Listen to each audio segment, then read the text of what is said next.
everyone and welcome to the Shreducator YouTube channel. My name is Emmanuel, but you could call me the Shreducator because that's what I like to do. I like to shred. And today I have the great honor to shred all my way through this extremely beautiful guitar named Ibanez RGD 3121. But before we do so, I have some shocking news for you. Most people who are watching my videos are not subscribed to my channel, and that's a shame because I do tons of Ibanez content. Basically, I get the new guitars every year and make reviews and videos with it. So you should certainly subscribe to my channel to not miss any of those videos and all the other content I'm doing in the future. All right, let's go on.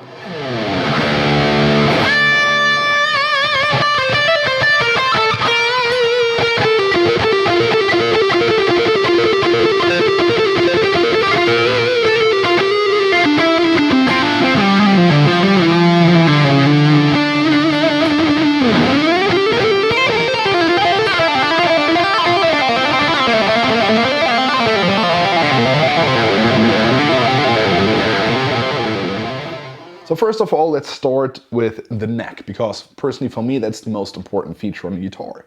If I dislike the neck, the guitar can sound great, it can look beautiful, it can have amazing build quality, but there's something missing for me.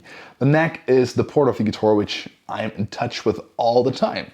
So basically when you're operating the guitar, right, you're working with the neck. If the neck doesn't feel comfortable, then I don't feel comfortable. And when I'm not feeling comfortable, then I'm not playing good. Now, luckily on this guitar, I feel amazing with this neck. It's called the Wizard HP neck, right? So you probably know the Ibanez Wizard necks, and most of them were pretty thin necks, which kind of enable you to do all these very like sportive, guitar licks, and which feature stretches and multiple techniques and whatnot, right? And this is kind of one of those necks. However, while it is very thin and pretty flat, it still has that roundish character. And that's kind of the type of neck which I'm after. A neck that is thin, that doesn't hold me back when I'm playing, but still it shouldn't be too flat.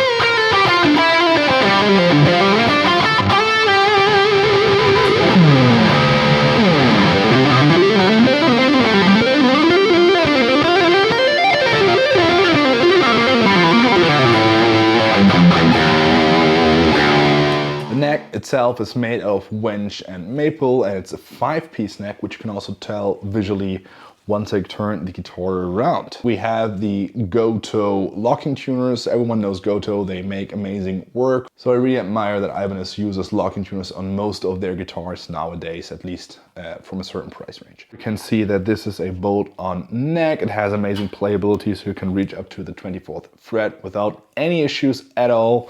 And you can also see these 6 little holes here, which suggest that the strings go through the body. That's something I very like, because I feel whenever I have a guitar where you put the strings into the body rather than directly putting it to the bridge, that it has a positive impact on sustain. Now let's switch back to front view again. Fretboard, it's ebony, right? Very easy to tell, and it does have white dot inlays. Also, it features lumen inlays, which become very handy once you're playing in a live situation because they glow in the dark.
And then last thing worth mentioning about the neck are the jumbo frets, which also get the Ibanez Prestige fret treatment.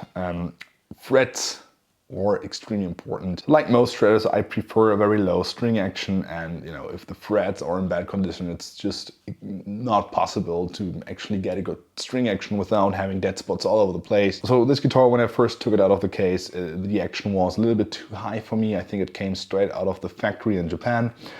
So I just lowered it, which was very easy, having the truss rod here. Anyway, no issues at all, no dead spot, and the string action is extremely low, which, you know, has a positive impact on the playability, especially when you're doing much playing with like hammer-ons and pull-offs and tapping, which I do all the time. And having mentioned the setup, let's also talk about the bridge very quick. This is an Ibanez monorail bridge. I own plenty of guitars with that very bridge, and besides, as I mentioned a second ago, the strings going through the body, I also like the fact that this bridge allows you to set up the string action individually for every string, which is not the case with more conservative guitars that feature like tune-o-matic bridges, for example.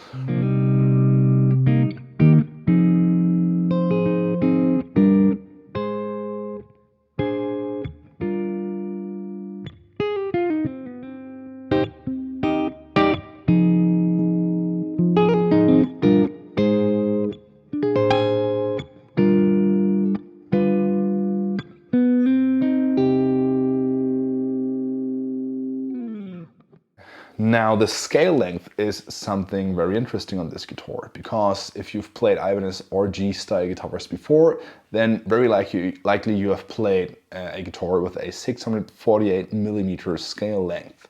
Now this guitar has a slightly higher scale length, which is 673mm.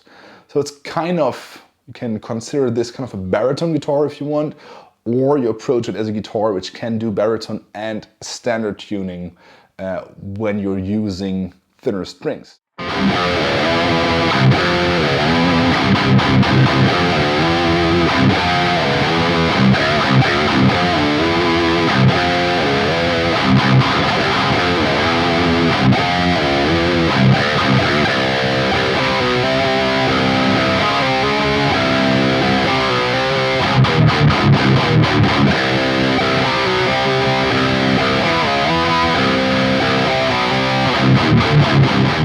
This guitar comes with 10 to 46 strings. I used this guitar in drop C, and I think it also came in D standard, so this is kind of how it's supposed to be with that scale length. So generally a higher scale length increases the string tension, which is a great feature if you want to play lower tunings. However, I do own two guitars with that very scale length, and I use them with 9s or even with 9s and 8s, kind of a mixture of both string gauges, and it also works on standard tuning.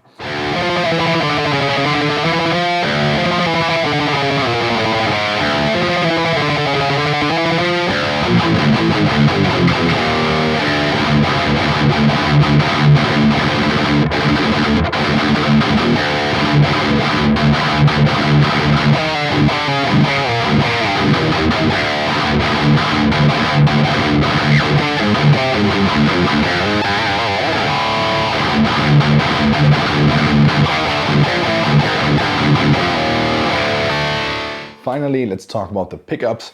Those are Fishman Fluence modern pickups. I've played these pickups first in 2017, I think. So actually the first guitar which I got from Ibanez as an artist was an RGD with Fishman Fluence pickups.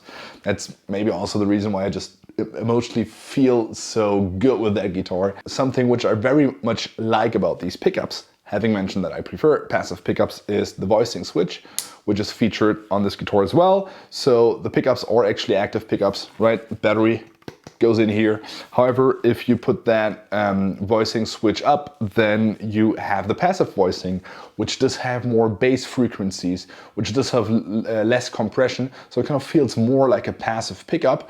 That's kind of my voicing of choice for most of the stuff that I'm doing. However, if I want to do that, you know, breakdown style riff, then certainly the active voicing is also worth checking out, and I guess that most of you guys will prefer it. And sometimes I think it's very hard to tell how a pickup reacts if you have processed sounds with high amounts of grain, right?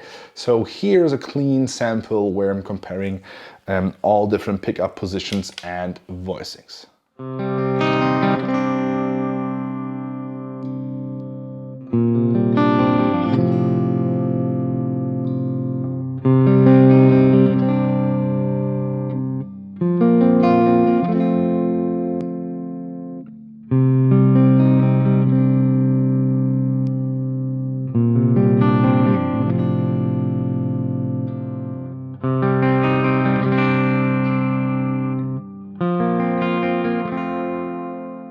I mean, just hear how loud it is in the room without an amplifier.